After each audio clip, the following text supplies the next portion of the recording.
Ser mujer se siente a veces como un trabajo completo. Una constante presión sobre alcanzar ciertas cosas. Tengo que ser perfecta, tengo que ser súper buena amiga. No tengo espacio para equivocarme. Que cuando no llego a lo que me he propuesto, al hacerlo bien, al final va acompañado de una sensación de fracaso. Hay veces incluso que evito el enfrentarme a todas esas situaciones también por miedo. Bienvenidos a Sana Sana, el podcast de Psicolink, un espacio donde damos voz a lo que muchas veces guardamos en silencio. En nuestras salas de espera tenemos un buzón donde muchos de nuestros pacientes nos dejan frases con diferentes miedos, reflexiones y cosas sobre su proceso de terapia.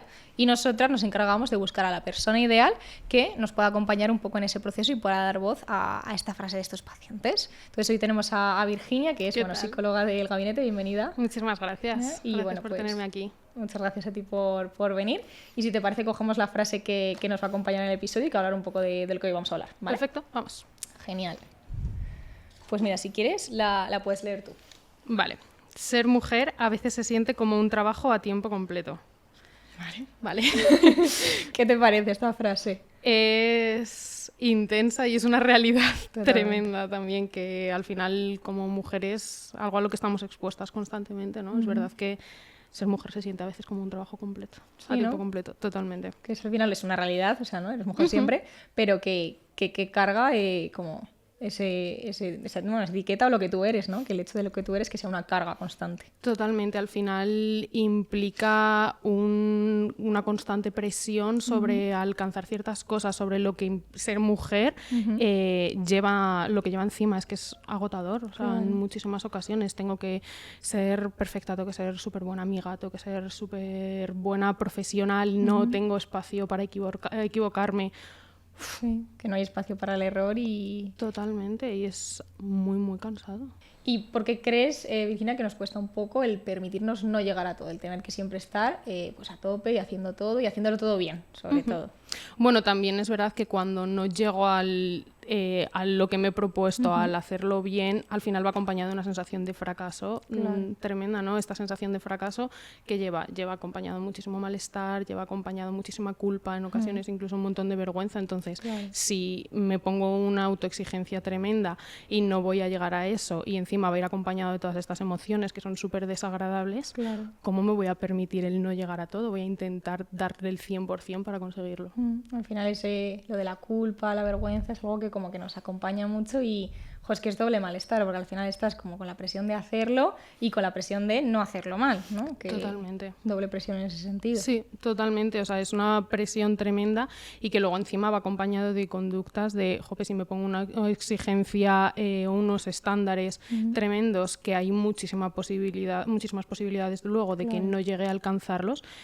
Hay veces incluso que evito el enfrentarme a todas esas situaciones también por miedo a que luego aparezcan todas estas emociones súper desagradables, ¿no? Y termino la procrastinación, esta típica de todos, ¿no? Esta procrastinación al final es una evitación a enfrentarme a la posibilidad del fracaso. Claro. Totalmente. Entonces, y yo nunca lo había visto así, como con este punto de la procrastinación por el miedo al fracaso, ¿no? Que yo creo que siempre lo vemos como, pues no me apetece, estoy vago, no, es más... Me da pereza, y es una frase que escucho muchísimo, ¿no? Me da pereza. ¿Te da pereza o es que las posibilidades de no lograrlo están ahí y el malestar asociado a las posibilidades de no lograrlo es tremendo y no me quiero enfrentar a eso? Y qué importante verlo, porque creo que es algo que está muy generalizado, el me da pereza algo, y encima nos frustra porque pues también un poco en esta sociedad en la que vivimos estamos muy presionados a estar haciendo cosas todo el rato, a hacerlas bien, a estar a tope. Entonces la procrastinación ya de por sí te crea mucho malestar por lo que estás haciendo. Y si encima es una evitación de algo que me da miedo hacerlo por miedo al fracaso en este caso, pues eso es como 100%. Mucho peso, ¿no? Y que agotamiento. Es un peso tremendo, o sea, es que al final es una realidad, pero es que es una realidad con la que vivimos constantemente, ¿no? Claro. Un poco con tu experiencia como psicóloga, ¿cómo dirías que afecta esta exigencia? Si nos centramos más en el tema de la mujer, que bueno, es un poco lo que venimos a hablar aquí, que entiendo que obviamente afecta a todos los ámbitos, pero ¿cómo crees que afecta esa exigencia que viene más por ser mujer en el bienestar emocional de pacientes que hayan venido?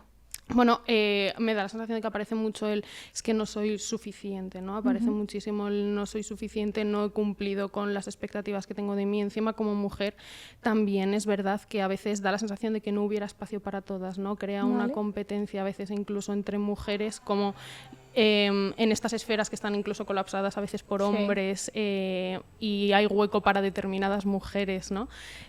Crea una sensación de competencia tremenda, entonces tengo que dar el 100% para ser capaz de estar ahí, y entramos en roles incluso de competencia entre mujeres que también es súper desagradable. Claro, y qué complicado encima que con todo este peso que ya hemos hablado, que encima compitamos, ¿no? Por un espacio que claro, es tan chiquitito, es tan reducido y con tantos estándares que obviamente no cabemos, pero porque es imposible llegar a... Es que es imposible, pero es que si yo tengo la posibilidad, la posibilidad de que haya una mujer en esas esferas en las que están más reservadas para los hombres, voy a tener un hueco y está entre yo y está entre otra persona, pues es que a lo mejor también está en esa necesidad de competir entre nosotras, ¿no? Que es algo que también, una etiqueta que se pone mucho en las mujeres, ¿no? Es que estáis como compitiendo entre vosotras, es que las relaciones es que las mujeres sois malas, ¿no? Es que competís, bueno, claro, pero es que a lo mejor la situación que tenemos las mujeres no es la misma que puedan tener los hombres en este caso, ¿no? No hay hueco para todas, tristemente, porque no hay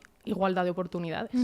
Efectivamente, ¿no? Como que parece que es porque nos guste estar ¿no? compitiendo, porque tú quieras quitarle el hueco a otra persona, ¿no? Al revés, es que me siento con pocas posibilidades, entonces pues como persona, ya no como mujer, como persona quiero ese puesto, quiero ese espacio, ese hueco, y qué pena que lo tengas que hacer pues eso, porque no hay más posibilidades o porque hay pocos huecos, pocas oportunidades. Claro, entonces las mujeres al final cargamos también con todo esto, ¿no? Tengo que sobresalir, no me puedo ni siquiera permitir el ser buena, es que tengo que ser la mejor, es que tengo que destacar para tener oportunidades, para encontrar mi hueco, con una sobrecarga tremenda, a pesar de ser las principales encargadas de proveer cuidados, a pesar de tener que lidiar con 200.000 cosas más, ¿no? Pero también tengo que ser la mejor en todos los ámbitos. Esto va acompañado de un agotamiento emocional tremendo, un malestar, una frustración cuando lo que hablábamos antes, ¿no? De no llego a todo, una culpa, incluso vergüenza en algunas ocasiones. Entonces es que a nivel emocional las consecuencias son tremendas. Claro.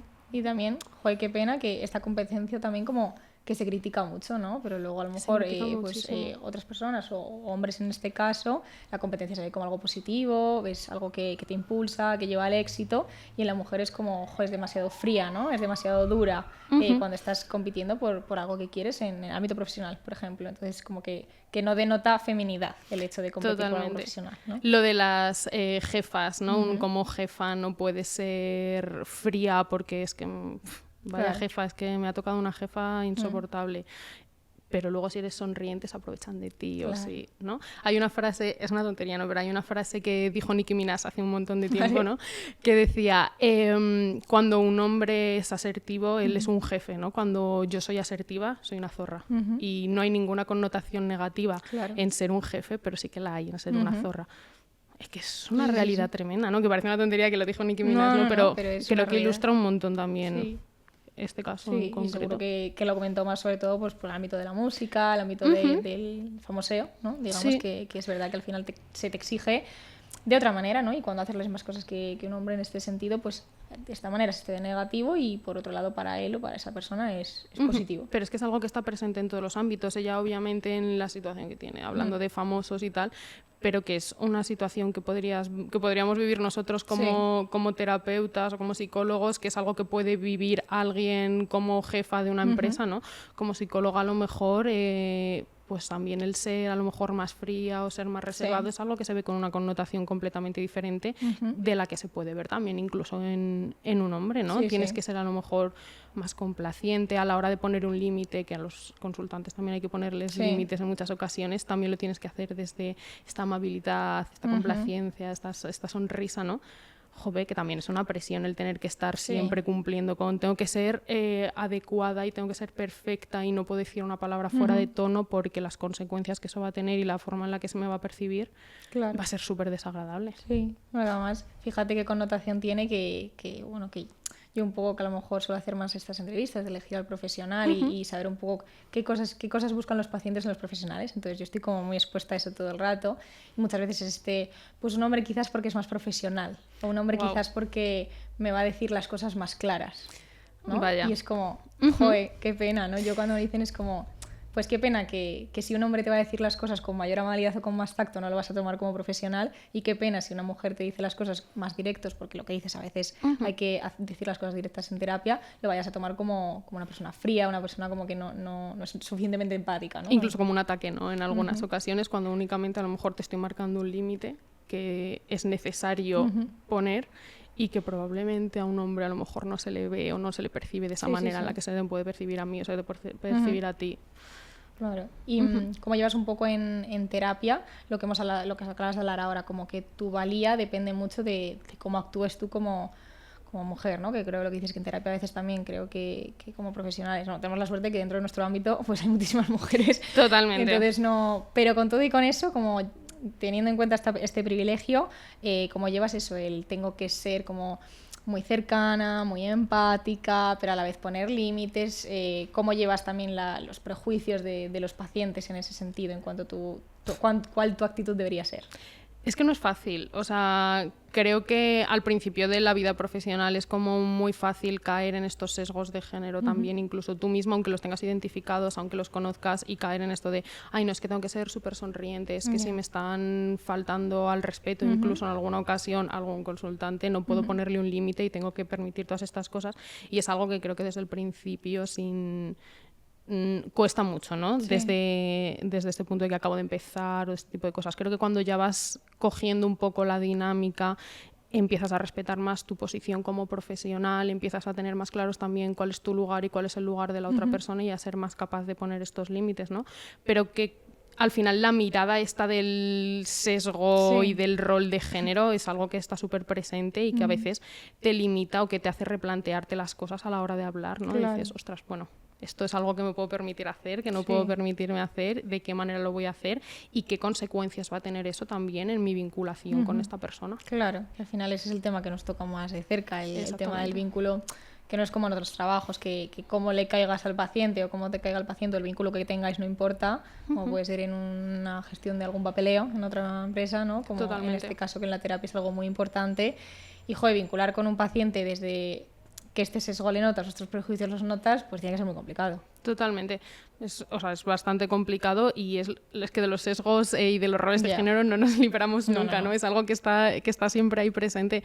Entonces sí, es complicado, pero creo que también es necesario darnos cuenta cuando nos comportamos de dónde vienen esos comportamientos en muchas ocasiones, e intentar también desvincularnos un poco de toda esta creencia social y toda esta base social, pero que es muy fácil decirlo y muy complicado hacerlo. Exactamente.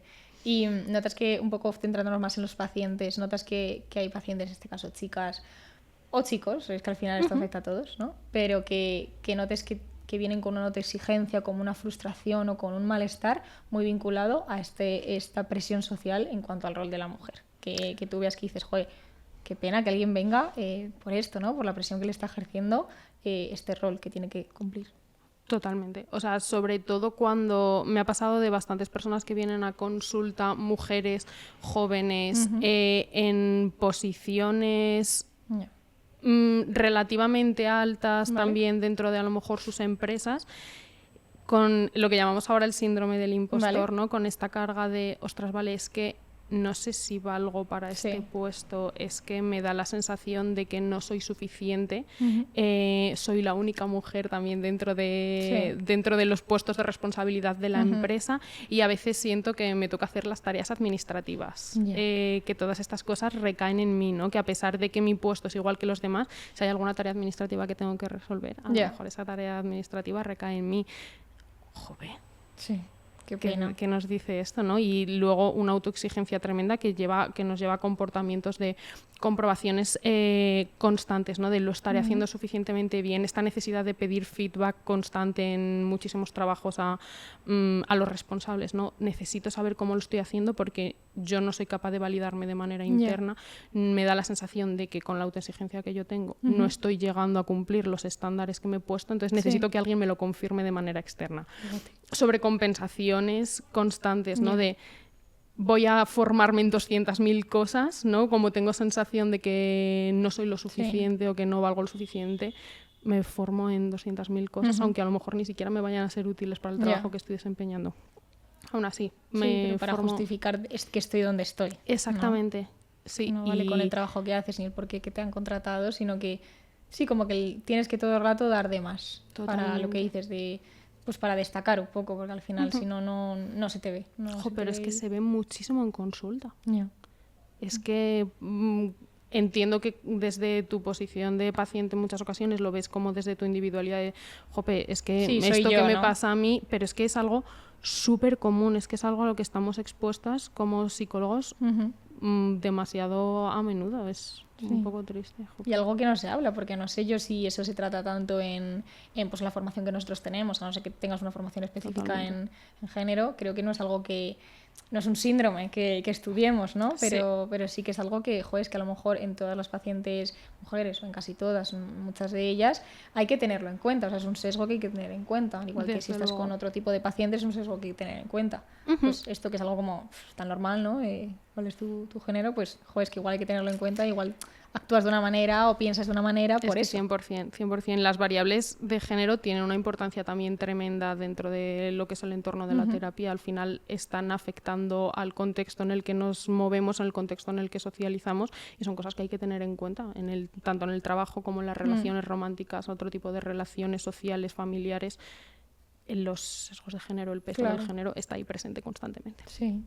Y un poco, creo que podemos hablar del rol de la mujer en tantos ámbitos y creo que el laboral es importante en ese sentido, sobre todo en esos ámbitos o en esos sitios en los que la presencia del hombre está más marcada por X razón, ¿no? Y que tú como mujer intentas todo el rato como hacer un poco más de lo que haces, pues para justificar que estás donde estás. Sí. ¿No? Y crees que esto un poco también pasa en las relaciones de pareja, en el que como que esas relaciones de poder que realmente están ahí, ¿crees que todavía mantenemos a día de hoy y cómo notas tú en consulta también esas relaciones de poder y esa a veces como rol de sumisión o de más de complacencia, digamos, hacia la pareja? Sí, o sea, también se ve muchísimo en relaciones de pareja. Y fíjate que tanto en personas jóvenes como en personas mucho más adultas, ¿no? Que da la sensación de que a lo mejor según vamos viendo a gente más joven nos vamos separando un poco de todo de todos estos roles de género.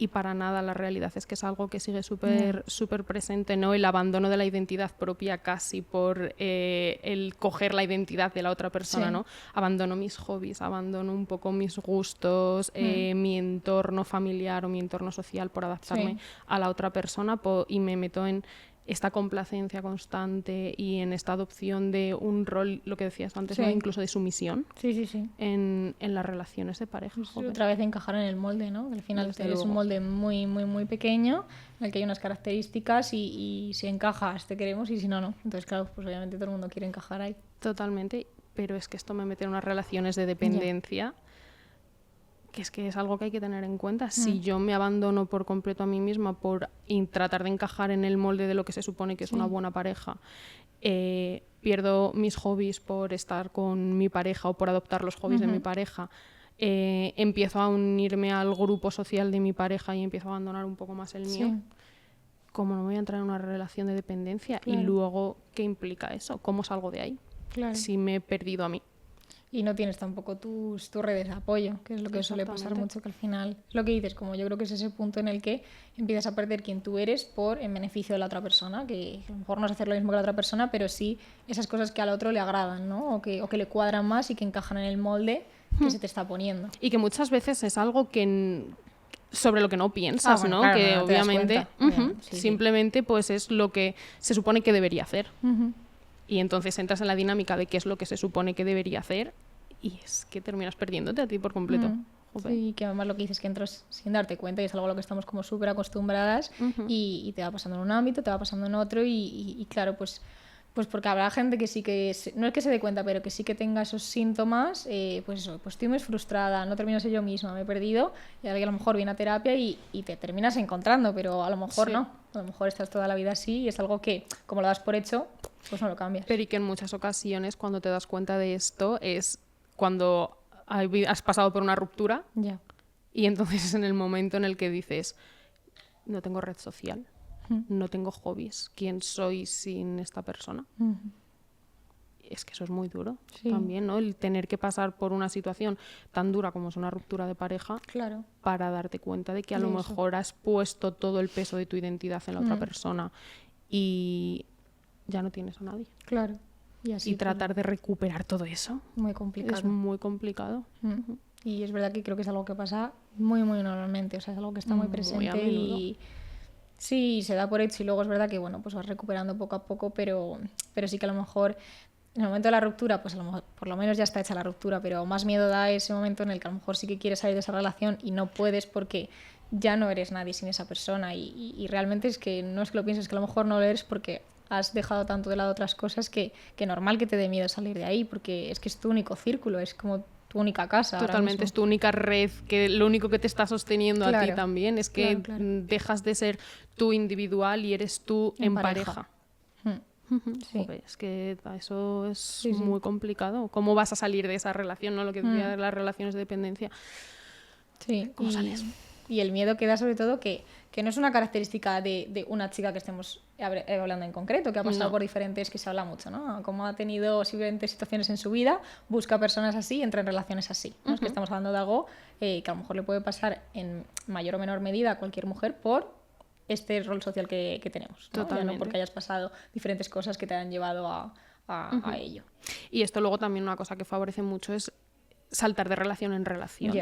Si yo solo soy cuando estoy en pareja porque me he perdido mis hobbies, he perdido mi red de apoyo, inmediatamente después de he dejado una relación, me voy a otra relación para buscar esto que también me falta. Entonces es constantemente la misma dinámica, es muy complicado también darte cuenta de que a lo mejor hay que hacer un cambio y que este vacío a lo mejor que tienes no va a venir de adoptar la personalidad de otra persona o de adoptar pues eso, todo el ambiente de otra persona, y que a lo mejor tenemos que focalizarnos en ver quiénes somos nosotros, qué cosas nos gustan, crear una red de apoyo importante, tanto familiar, si tenemos la posibilidad, como social e incluso individual, de tener mis hobbies, de descubrir qué cosas me gustan, ¿no? Que eso es súper necesario para ser capaces de estar solos también y estar solas bien.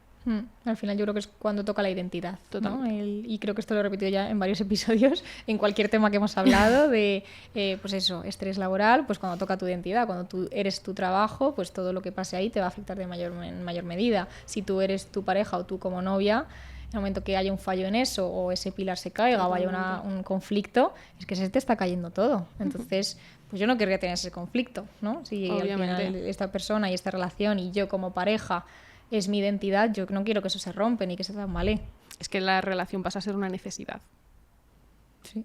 Y cuando me vinculo desde la necesidad y no desde el que esa persona me va a aportar cosas, yo también le voy a aportar cosas, y es una relación recíproca en la que los dos estamos bien y los dos adoptamos ciertas cosas de la otra persona y hay una dinámica favorecedora entre nosotros. Sí. Claro, es que si no...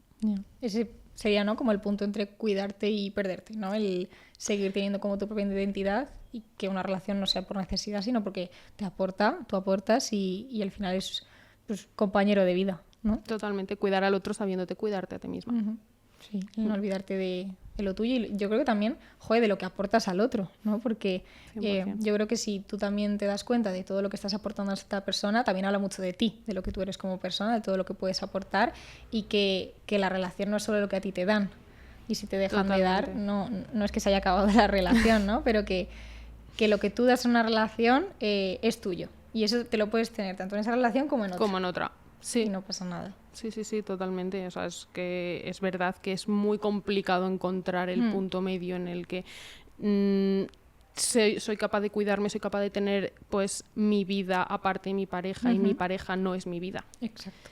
Es que no es tan sencillo como parece. No, claro. Esto es algo que, pues eso, desde fuera se habla muy fácil y creo que a todos nos puede pasar, psicólogos, no psicólogos, habiendo trabajado esta parte o no, pero creo que bueno, pues lo que dices es algo que sale tan natural, que sale poco a poco, que no te das cuenta, y luego si te juntas con una persona que también pues motiva esos sentimientos o esas actitudes por tu parte, pues te das cuenta que estás en ese tipo de relación y no pasa nada, porque lo he dicho, pasa, pero sí que el ser consciente y el tener como buena red de apoyo, sobre todo como las alarmas. Yo creo que hay como cosas que tenemos que estar mucho más atentos, de alarmas de si esto no te termina de cuadrar, estate atenta al menos, ¿no? Sí, el darme cuenta de, ostras, vale, es que a lo mejor antes de estar con esta persona yo había ciertas cosas que hacía y que desde que he empezado, y que me gustaban, y que desde que he empezado a estar con esta persona, porque ya no juego a X, o porque ya no quedo tanto con mis amigas, o porque ya no voy tanto al cine, o no leo tanto,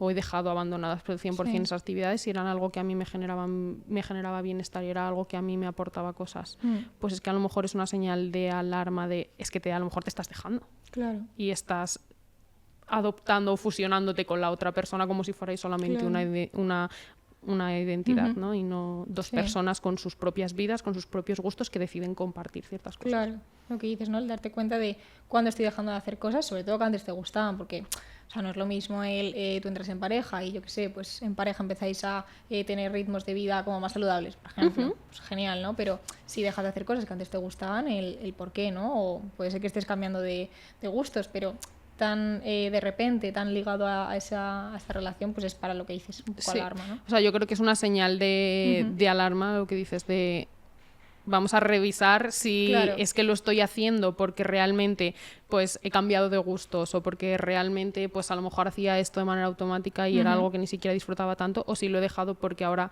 lo único que quiero es pasar tiempo con esta persona o adoptar los hobbies de la otra persona porque así parece que somos más parecidos y eso me hace tener una relación mejor con la otra persona. Son cosas a las que hay que prestarle un poquito de atención y no pasa nada por pararme un segundo y decir, vale, esto lo estoy haciendo porque cuál es la función de todo esto. Y siempre estamos a tiempo de recular y decir, ostras, vale, bueno, pues si lo estoy haciendo por simplemente complacencia o algo así, puedo echar para atrás y sacar esos momentos para mí, volver a recuperar a mi grupo de amigas con los que a lo mejor no estaba quedando tanto y decirles, oye, tías, vamos a tomarnos una cerveza que me da la sensación de que ya no os veo tanto. Y siempre estamos a tiempo. Claro, y pero no todo implica una ruptura enorme, ¿no? Como que a lo mejor en esa misma relación no se te está exigiendo nada, pero tú mismo sí te lo estás exigiendo a ti mismo. Totalmente, sí, que esas exigencias no nos las tienen por qué imponer nadie, sino que a veces nosotras mismas incluso nos terminamos perdiendo, que volvemos a que de nuevo están ahí los roles de género y todas esas cosas que no nos comportamos libremente siempre, ¿no? Pero que es verdad que es algo que sí que puede ser por autoexigencia propia y que precisamente, 100%. O sea, yo lo digo siempre, que si es algo propio, lo bueno es que tienes el control de ello, entre comillas, ¿no? Que si fuera todo el otro, pues es que no puedes cambiar nada. Puedes hacer ahí pero nada. Mientras sea tuyo, es algo que puedes identificar y puedes cambiar como tú consideres que te va a hacer bien y que te vas a sentir más tú. Totalmente.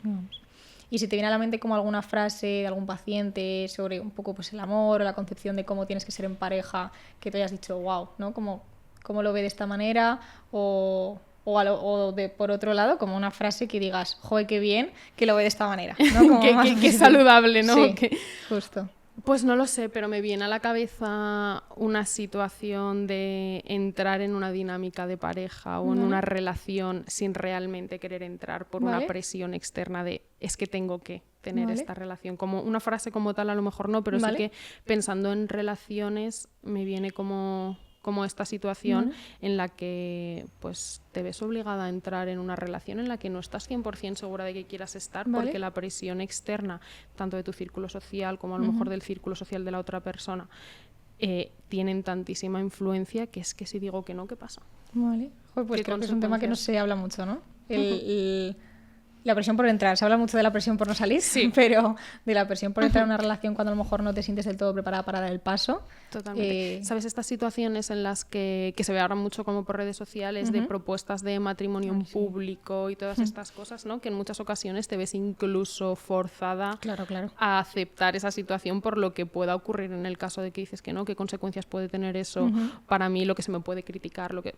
Pues es que eso está ahí. Y es que una de las consultantes en una ocasión me hablaba de una situación muy, muy similar que ella había tenido, y es que decía, es que yo no quiero estar aquí, pero ¿cómo digo que no? Y ahora, una vez que he dicho que sí, ¿cómo digo que no? Claro. Entonces, bueno, me veo obligada a estar aquí, no quiero, pero voy a ponerme un límite, voy a ir aguantando ahora un mes, bueno, ya no es un mes, ahora son 2 meses y en algún momento saldré aquí aunque estoy obligada, sin realmente querer. Y que al final, tampoco, a lo mejor es que no estés preparada en el momento, ¿no? Pero parece que no se puede decir que no. O sea, no es que te esté diciendo que no para siempre, pero que a lo mejor ahora sí, el poder hablarlo y que se tenga en cuenta la opinión de ambos, ¿no? En este sentido y poder decir que no y que no pase nada. Yo creo que ese es como el mayor miedo. Esa es la cosa. Que puedes decir que no porque ahora no estás preparada y no pasa nada. Pero ¿y qué consecuencias hay de decir que no? Y las hay. Yo creo que ese es el miedo a las consecuencias, porque creo que siempre hay consecuencias de decir que no y de rechazar y de poner límites. Siempre hay consecuencias y muchísima gente no te los acepta y te llevas un chasco. Pero como que creo que ni nos permitimos probar eso realmente. No, y es lo que decimos, que las consecuencias pueden ser tan negativas que si yo estoy presionada socialmente porque tengo que decir que sí, el decir que no me va a suponer que me critiquen, que me quede sola, que... es que no me voy a exponer a eso para nada. Efectivamente, efectivamente. Y un poco como dirías que, por tocar como otro tema, que creo que también afecta bastante, por ejemplo, la sexualidad en la mujer, vale. ¿Cómo crees que afecta pues este rol del que hablamos? Que en verdad es como algo muy... O sea, tampoco lo estamos definiendo porque creo que es algo como muy abstracto. Sí, no sabría cómo definirlo, pero creo que lo entendemos, ¿no? Y si no, creo que se va viendo con cada ejemplo lo que está ahí, ¿no? Pero ¿cómo dirías que pues la vergüenza, el tabú que hay en torno a esto? No sé si lo das en consulta también, que a la gente todavía le cuesta hablar de esto. La risita sí que sale cuando hablas de sexo en general en consulta, es algo que está súper presente. Sí, o sea, es increíble, pero es que al final, ¿cuánto tiempo llevamos hablando de sexualidad femenina? Nada. ¿Cuántos años esto ha sido tabú? Y desde hace cuánto que esto está dejando de serlo. Y dejando de serlo, que no es que haya dejado de serlo, por supuesto. Entonces es que pues es algo que es verdad que poquito a poco se van haciendo aproximaciones de poder hablar con mayor libertad, pero algo que ha estado señalado como negativo. Prohibido, negativo, pues es algo que cuesta muchísimo hablar, claro que sí. Entonces es complicado en general. Y que incluye también como muchos límites y también mucho dar tu opinión, ¿no? Porque tanto los límites como para lo que no quiero, como la opinión para lo que sí quiero, que creo que es algo que ambas cosas dan vergüenza, ¿no? Como el, oye, pues esto sí, esto no, y el no poder tener la libertad de decirlo por el miedo al que dirán, el miedo a esto no va a ser aceptado o esto no va a ser suficiente. Es que además públicamente los señalamientos que se hacen, ¿no? A la que expresa en alto lo que le gusta, lo que disfruta de ciertas cosas, el señalamiento que hay, que suele ser súper negativo y que se te suele calificar como es que mira esta, qué guarra, o ¿cómo puedes estar pensando en esas cosas? Si ese es el señalamiento público, esa es la opinión pública, ¿cómo voy a hablar libremente de esto? Bueno, pues empiezo haciendo en entornos pequeñitos, como pueden ser tu gente de confianza, hasta que al final pues eso lo puedas hablar con más gente, pero también es muy complicado, es que a veces incluso en tus entornos de amistades cuesta mucho hablar de sexualidad. Sí, y porque sobre todo tabú, porque hasta que no lo habla una, yo creo que en cuanto ya abres la vereda un poco, ya se habla, pero es verdad que creo que se critica tanto como por un lado para el otro, de pues esta persona hace demasiado, digámoslo así, o hace demasiado poco, ¿no? Entonces como, joder, o sea, como que yo creo que pasa la sexualidad de la mujer a ser un tema de los demás, de opinión pública y no tanto de lo personal y lo íntimo que es que literalmente cada una es un mundo. Pero es que entonces no puedes vivirlo libremente, porque si obviamente depende de la opinión de los demás y los demás se sienten con la libertad de opinar de cómo vives tú tu sexualidad, ¿cómo lo voy a vivir libremente? Claro. ¿Cómo voy a expresar mis opiniones? ¿Cómo voy a expresar mi deseo? ¿Cómo voy a expresar mis gustos? ¿Cómo me voy a vestir incluso como a mí me dé la gana? Claro. Es muy complicado, claro, porque es siempre opinión de otros y siempre, igual que para otras cosas, yo creo que no, o sea, no sé si, yo creo que, o sea, en este caso los hombres también tienen como mucha presión en este sentido, pero sí que creo que para nosotras es como eso, que todo lo que se haga se comenta. Sí. Bien o mal, ¿no? Pero todo es comentado y todo es como abierto a opinión del resto. Pero y más mal que bien. O sea, normalmente claro, la opinión que hay generalmente, lo que decías antes, ¿no? De por mucho pues y por muy poco. Exactamente, por mucho o por poco, pero siempre es como no llegas a lo que se espera de ti o haces más de lo que se espera de ti. Volvemos un poco también al tema de la perfección y de tener que dar la talla exactamente qué es lo que tengo que hacer como mujer, qué me puedo permitir a nivel sexual como mujer, ¿puedo hablar de sexualidad? O me tengo que mantener callada, y si me mantengo callada, entonces, ¿qué soy? Claro. Es que... Sí, que es como qué complicado llegar a esta perfección cuando encima no sabes ni cuál es. Es que totalmente. Y que sobre todo que es algo como muy personal, vuelvo a decir, o sea, tanto tuyo como de la persona con la que estés, ¿no? Porque al final es como, joder, se está opinando sobre algo, sobre una perfección de algo cuando es tan abstracto, tan individual y depende de la situación, del contexto de la persona. Entonces, creo que nunca vas a estar satisfecha con lo que haces ni vas a estar segura de lo que haces porque no hay una perfección, o sea, hay una percepción como concepto, pero no hay algo a lo que llegar que tú puedas decir, vale, lo he hecho, o sí, estoy en ello.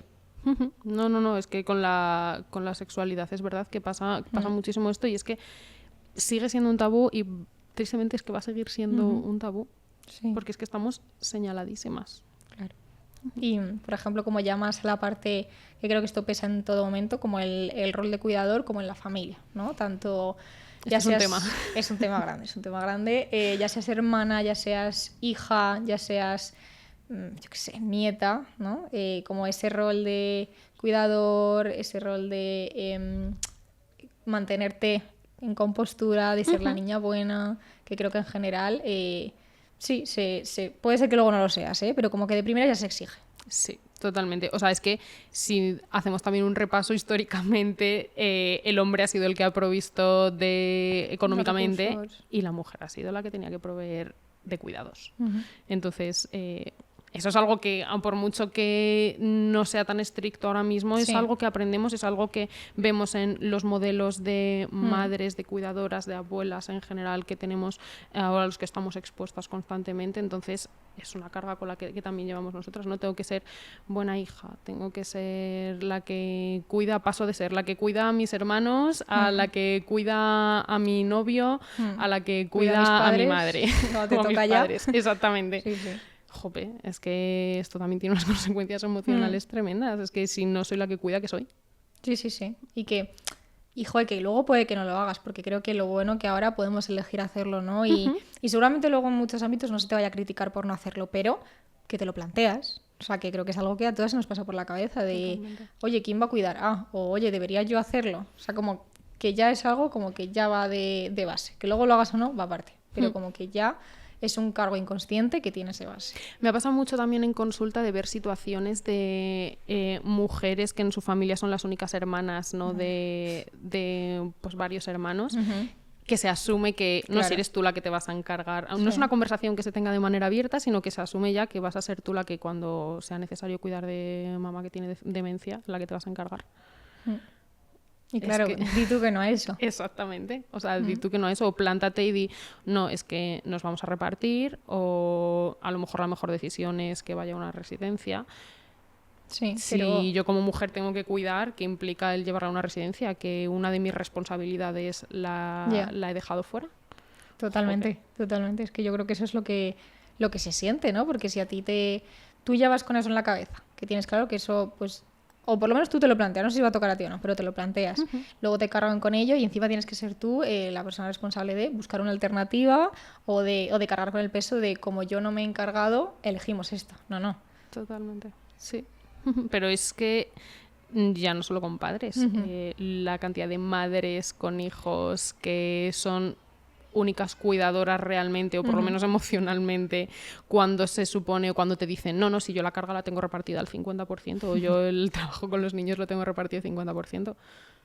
Ostras, es que entonces es constantemente lo que decimos, ¿no? Paso de ser la que me encargo de X, a la que me encargo de mi pareja, a la que me encargo de mis hijos y luego de mis padres. Sí, la carga mental, que yo creo que es un concepto que, o sea, nosotras como mujeres creo que lo tenemos clarísimo, lo que es la carga mental, que dices, vale, me puedes quitar todas las tareas, bueno, quitar, bueno, es que sale solo, te puedes encargar de todas las tareas, pero como esa carga mental que tenemos, que creo que es muy complicada quitársela, y de verdad que creo que es muy complicado explicárselo a un hombre, porque, o sea, creo que es algo como que llevamos toda la vida con ello, que yo es que no sabría, a mí me cuesta cuando vienen a lo mejor parejas y te cuentan un poco pues eso de, no, si está todo repartido al 50-50, pero, y la mujer siempre dice, pues que yo tengo toda la carga, ¿no? O la decisión.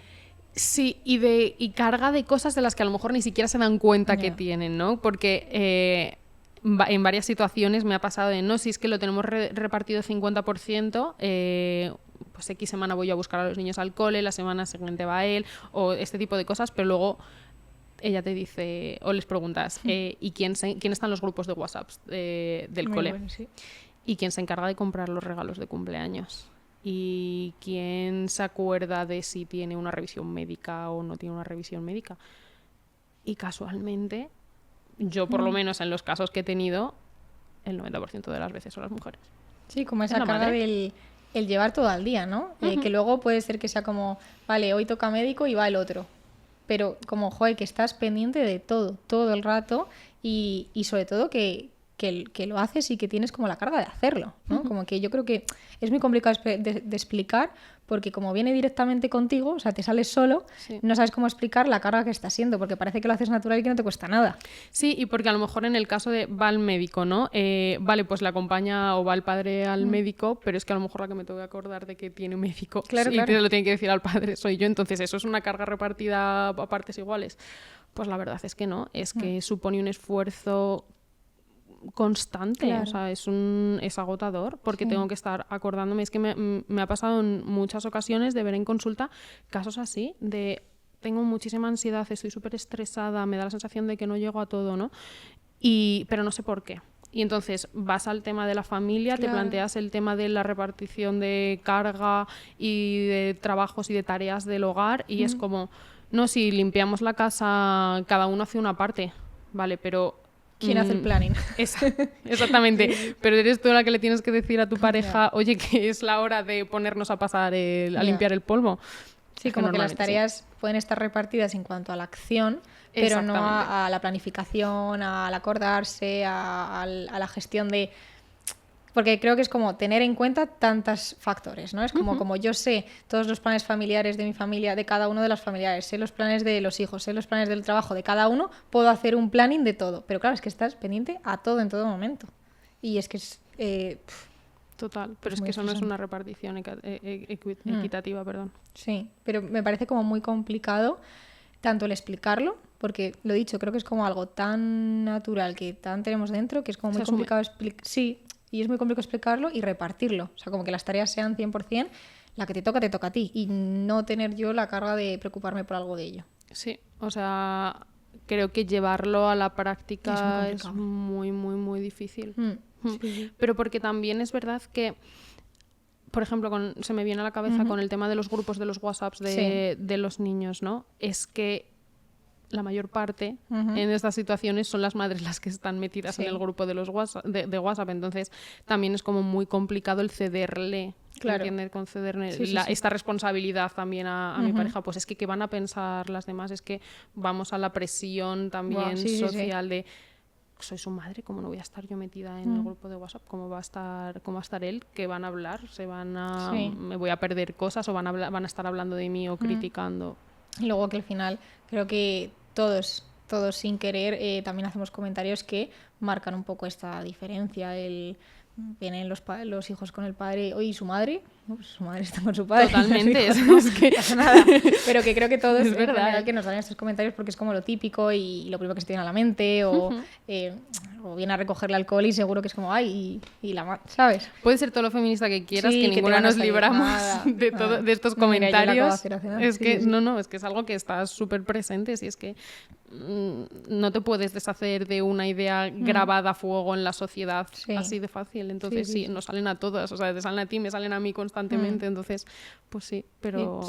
Y sobre todo como a mí me pasa mucho como que es frustrante estar todo el rato luchando con ello, ¿no? Como todo el rato explicando, todo el rato como que bien que de momento vaya saliendo solo, poco a poco y no tengas que explicar tanto, pero que también es una carga ahora añadida, que creo que tenemos muchos más derechos, muchas más libertades, mucho más reconocimiento, pero a la vez también tenemos que estar luchando todo el rato por justificarnos, porque antes es que no te dejaban.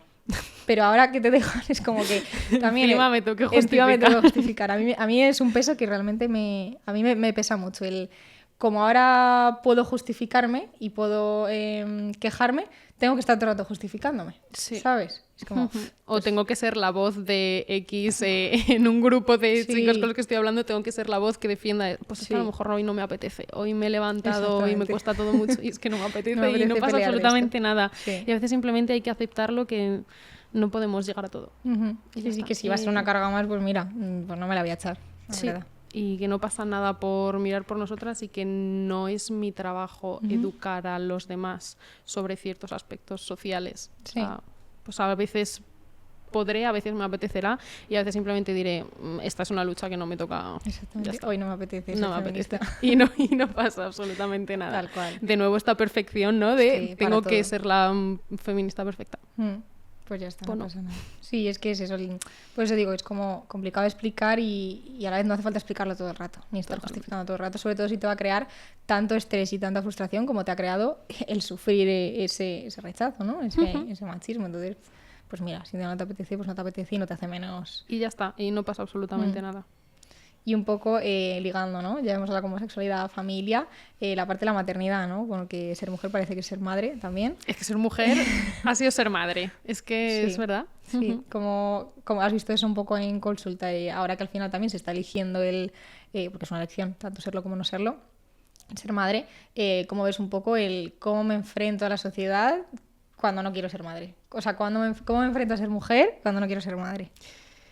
Es que es una justificación constante, ¿no? Es que a veces me da la sensación de que cuando tú tienes muy claro que no quieres ser madre y lo expresas libremente, incluso se te llega a infantilizar un poco. No sabes lo que quieres.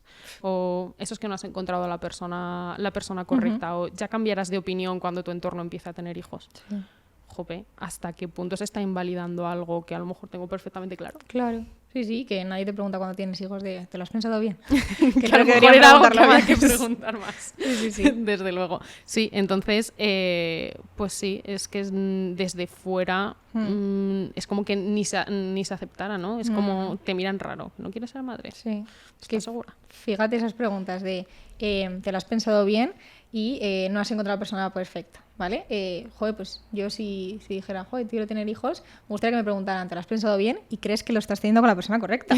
¿No? Sí. Porque es que, no sé. 100%. No, que es como más importante incluso esa pregunta. Sí. Sí, pero es que volvemos a que si en general el ser mujer o el ser madre han sido como dos conceptos que han ido unidos, es muy complicado deshacerme también de esa idea de, vale, es que ahora es lo que toca, ¿no? Como socialmente, ¿no? Me he casado, ahora tengo que tener un hijo, es lo que me toca, no me queda otra opción. A veces es que ni siquiera te lo replanteas, ¿no? Simplemente es lo que toca, punto. Sí. Es que la maternidad, que yo tenga la capacidad de gestar, no implica que yo tenga el deseo de hacerlo. Sí. Y es importantísimo tener en cuenta que la maternidad tiene que ser algo deseado.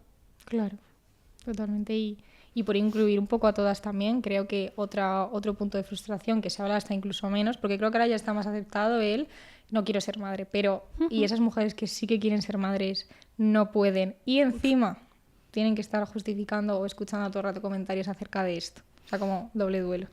Es que es eso, es que es un duelo.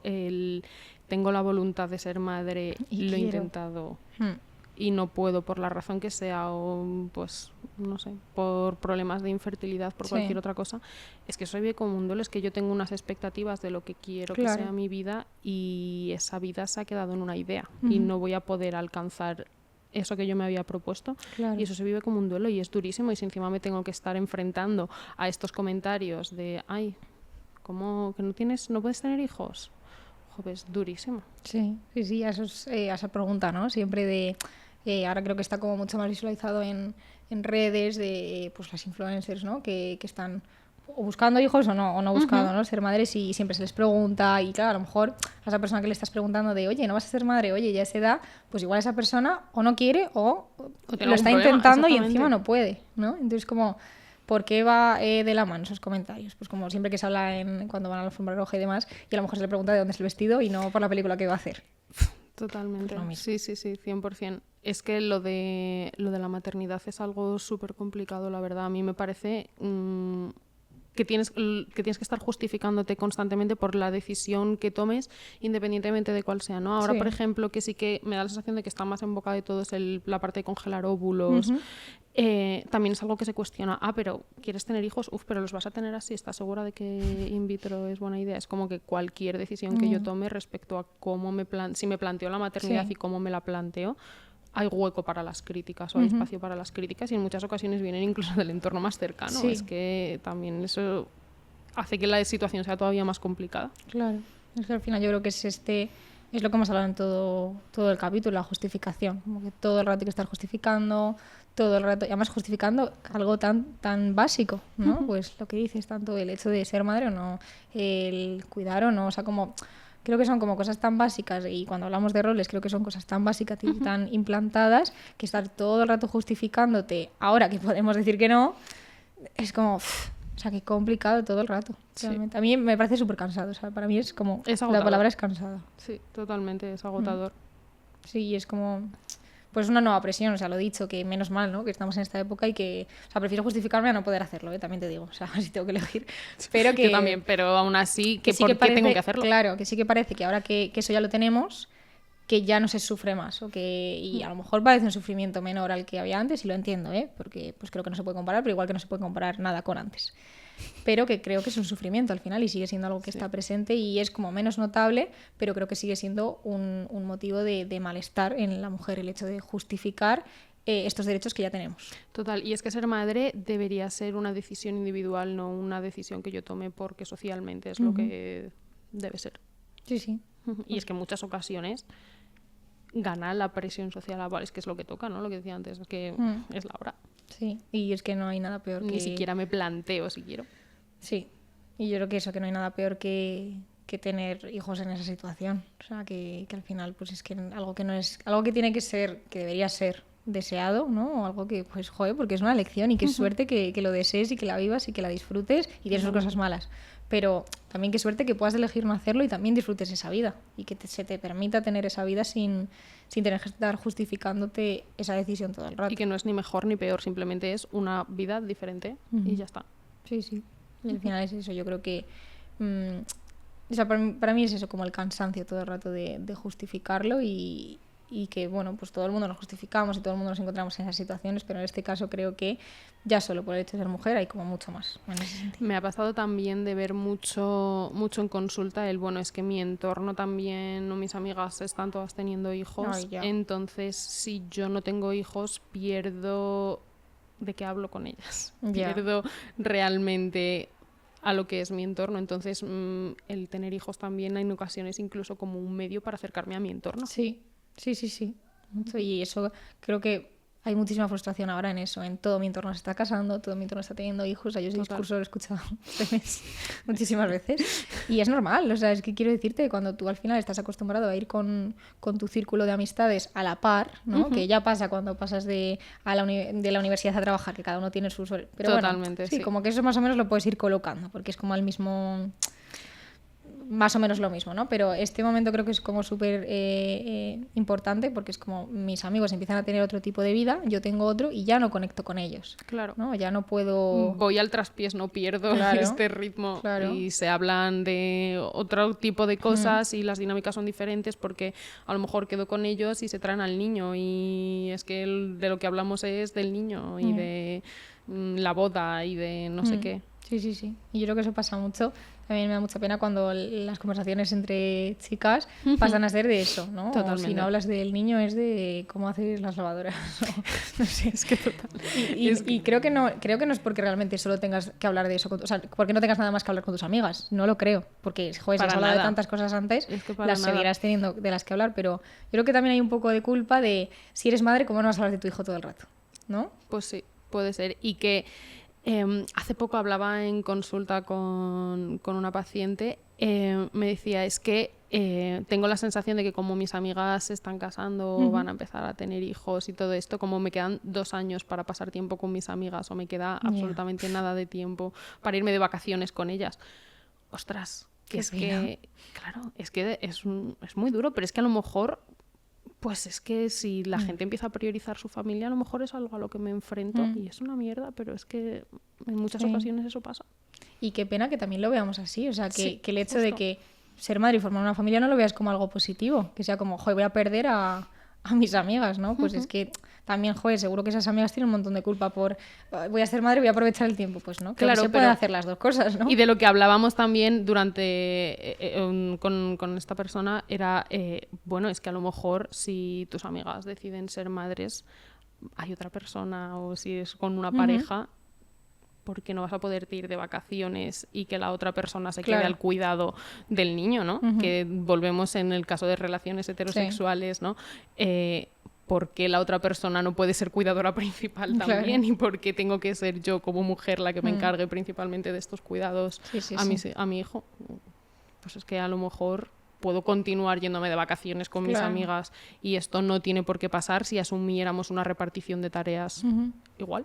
Sí, y ser súper consciente de lo que dices de ya que va a implicar tanto que seas madre, porque quieras o no, pues lo va a implicar, porque bueno, también creo que tienes un rol más activo, sobre todo al principio, eso es una realidad, es así. Y también es muy bonito tener esa parte activa. Entonces, joder, hazlo porque quieres, ¿no? Ya que vas a estar tan implicada en este sentido, hazlo porque quieres y que sea algo que a ti te nutra y te aporte. Joder, y que no implique el perder absolutamente todo lo anterior a ser madre. Que no implique absolutamente eso. Es que también puedo seguir teniendo amigas. Es que puedo quedar de vez en cuando a tomarme un café con X y a lo mejor pues con el niño o sin el niño, pero es que a lo mejor también es importante que no lo deje todo por simplemente ser madre o ser mujer o ser X. Y que también pueda ser yo persona con un montón de cosas más. Y más aún ahora con todo lo que hemos visto, que al final la depresión postparto está súper presente en el día a día ahora. Bueno, siempre lo ha estado, lo que pasa que ahora tiene nombre. Pero que creo que es algo que el seguir teniendo tu vida, como no perderte como mujer al ser madre, ayuda mucho a esta, pues volvemos a hablar de identidad. Cuando tú al final solo eres madre y encima pues se te complica un poco, porque se complica muchas veces, pues es que si no tengo esto que tengo, si ya no he dejado de ser mujer para ser madre, y eso se me complica que soy. Totalmente, es que te sientes perdida. Claro. Normal. Pero también es verdad que hay unos modelos de maternidad en general también muy rígidos. Entonces, que volvemos al modelo y a encajar en el hueco todo el rato. Todo el rato, es constante. Y un poco para cerrar, ¿qué crees que le podríamos decir como reflexión final a esta persona que ha escrito un poco eso de parece que ser mujer es como un trabajo a tiempo completo y pues yo creo que eso como quitarle la presión, ¿no? Sí, totalmente. Primero creo que también el saber que todas nos encontramos un poco en esta situación también ayuda un poco a aliviar una presión, ¿no? No es una sensación individual, sino que es algo también que está presente de manera colectiva, que todas sentimos esa presión de que tengo que hacerlo todo, tengo que llegar a todo. Y que es verdad que la presión social y los roles están como muy presentes, pero que también es necesario identificar de dónde viene todo esto, cuáles son las variables que están influyendo en que yo me sienta así y trabajar por, en cierta manera, despegarme un poco de todas estas normas sociales, por mucho que estén presentes, pero vivirlas como algo que está y que yo también tengo cierto poder a decidir hasta qué punto eso me puede o no afectar. Y cuáles cojo y cuáles no, y cuáles me rigen y cuáles no, porque habrá personas que algunas les afecten más y otras menos. Totalmente. Y que el entorno hace muchísimo. Sí, que no es solo la sociedad que no se puede cambiar, que creo que tu entorno más cercano también te lo tienes que plantear un poco. Totalmente, que si tu entorno está favoreciendo cierta presión, pues a lo mejor tengo que decir, esto me conviene o no me conviene, a lo mejor me merece más la pena acercarme a entornos más beneficiosos para mí. Exactamente.